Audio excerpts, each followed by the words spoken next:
And God said, "Let there be The light." Lord says, "Let my people go." I am the way and the truth and the life. No one comes to the Father except through me. This is the Talkin' Bible podcast.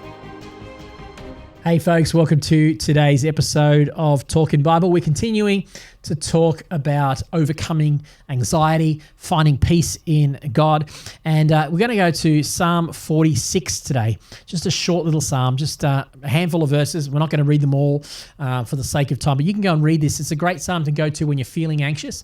It was probably written at a time when the people were under attack, when David knew what it was like to have enemies. He often talks about the enemies coming against him and people being against him, even from among his own family and friends being against him. And this Psalm 46, here's some verses. It says, God is our refuge and strength, always ready to help in times of trouble. So we will not fear when earthquakes come and when mountains crumble into the sea. This is all hyperbolic language. This is like when the worst of the worst can happen, when it seems like everything's falling apart and crumbling down. We will not fear. The oceans will roar and foam. And in the Bible times, oceans were seen as the place of chaos, the place that could not be tamed. Oceans were used metaphorically to speak of the enemy, of darkness, of evil in the world, and chaos in the world. He says, let those oceans roar and foam. Let the mountains tremble as the waters surge. Verse 10, be still and know that I am God. I will be honored above every nation. I will be honored throughout the world. The Lord of heaven's armies is here among us. So the Lord promises to be their refuge in the middle of hardship. The words refuge come up. I haven't even read those words. I skipped over those.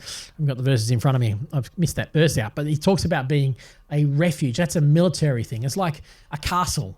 So God is your refuge. When all of the enemies of life are coming against you, God is your refuge, your strong tower.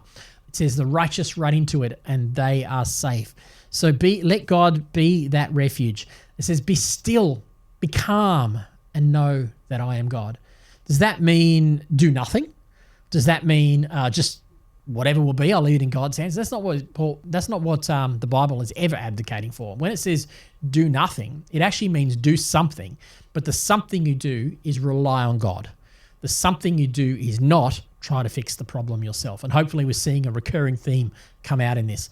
The biggest key we have, the biggest challenge we have to peace is when we try to act like we have to fix our own problems. It's all on us. If we don't do it, it's not going to get done. One, it shows a lack of faith in our God, who is our provider and protector and refuge. So when it says be still and know that I am God, the work is be still. Because I don't know about you, it's actually hard. It takes effort to be still when the anxieties are coming. We've talked about that a lot.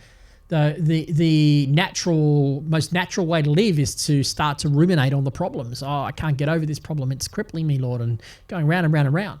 But if we can go, actually, I'm going to be still. I'm going to cast that care onto Jesus, and my job is to be still.